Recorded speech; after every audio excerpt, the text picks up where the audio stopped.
Real Madrid wins their first Copa del Rey in 19 years. Hello everybody, welcome to EuroLeague Adventures TV. I'm Nick Gibson alongside Sam Meyerkoff and Rob Scott. Boy, 74-91 was the final. We all saw this coming, right? We all picked Madrid to win this one, right? So that's a, what, 17-point win?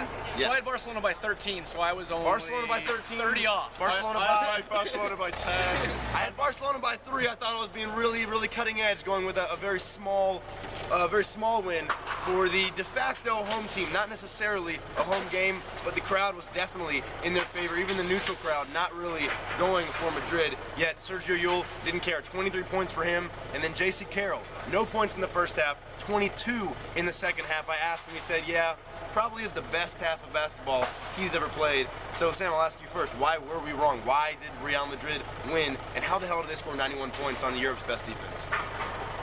You all think 91 points against Barcelona, fast break basketball, they must have turned them over a lot, hit the offensive boards. No, no, and no. They just ran their fast break to perfection, and no one does that against Barcelona. And Madrid did, and the biggest thing for them is they had so many great set plays, and their players finished. J.C. Carroll hit shots, Sergio Llull hit shots, and it just deflated Barcelona, and they never get deflated. And the thing for me is Madrid didn't even, yeah, they might have tried to get in some transition. They had a very effective offense, but they weren't running. They weren't getting layups in the break. Barcelona was getting back, but once Madrid was in the half court, they made things happen, and a lot of that was Sergio Llull. Rob, he was your key to the game. You said 20 solid, productive minutes. You didn't say go out there and be the MVP, be the consensus MVP. I'd love to see the votes. I mean, would anyone have not have voted for Sergio Llull today? Well, Nick, we all voted for him. I think the majority of the people in the media section must have voted for him. We've all seen Sergio Llull do this in spurts, but it's usually mixed in with some turnovers, some bad shots that sometimes go in, sometimes they don't. That's what you get with Sergio. Madrid have asked him to run the point a lot this season.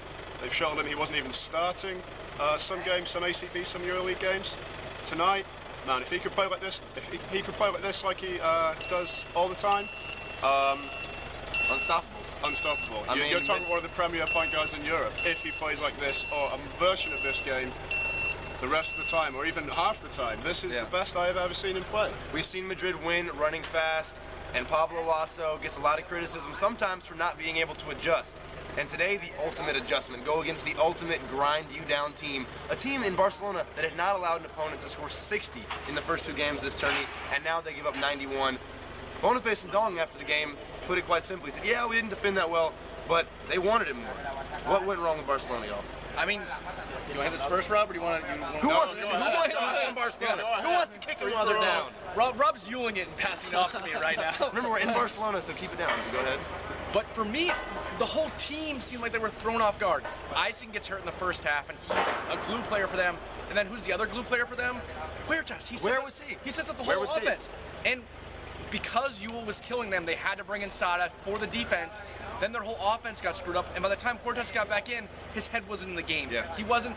Marcelino all game, he's looking for the spots, and then finally as the game keeps rolling, his creativity gets the best of him, and he starts hitting his players. He didn't get in the flow this game. Barcelona usually kills you on defense, and then has just enough offense to get by.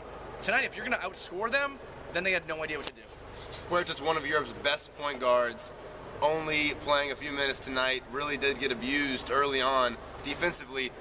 Can Barcelona run their offense without Huertas? Is it worth keeping him out there for a little bit? Okay, Sergio Llull might go off a little bit. Is it worth taking out Huertas and having that offense be so stifled, Rob?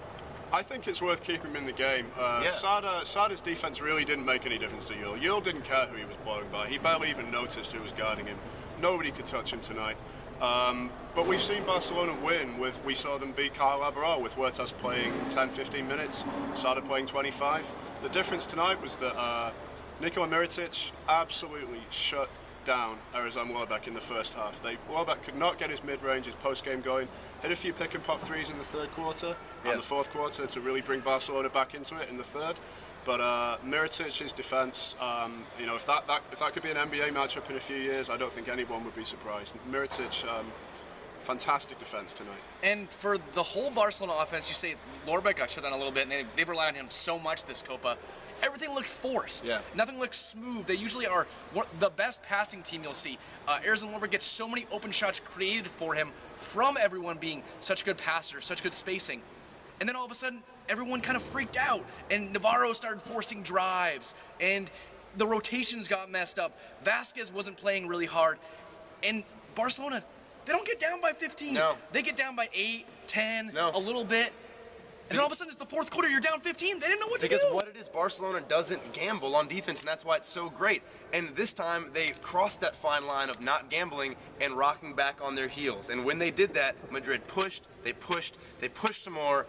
Great game for Mirza Begic, great game for Carlos Suarez. We could go up and down the list. Everyone who got in scored for Real Madrid, and it's a big reason.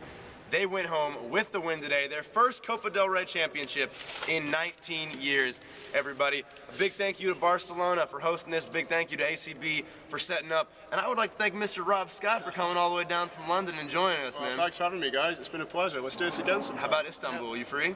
I think I could work that out. A plan's a plan, y'all. I'm Nick Gibson. I'm Sam Meyerkoff. I'm Rob Scott. That was Your League of Interest TV. See y'all next time.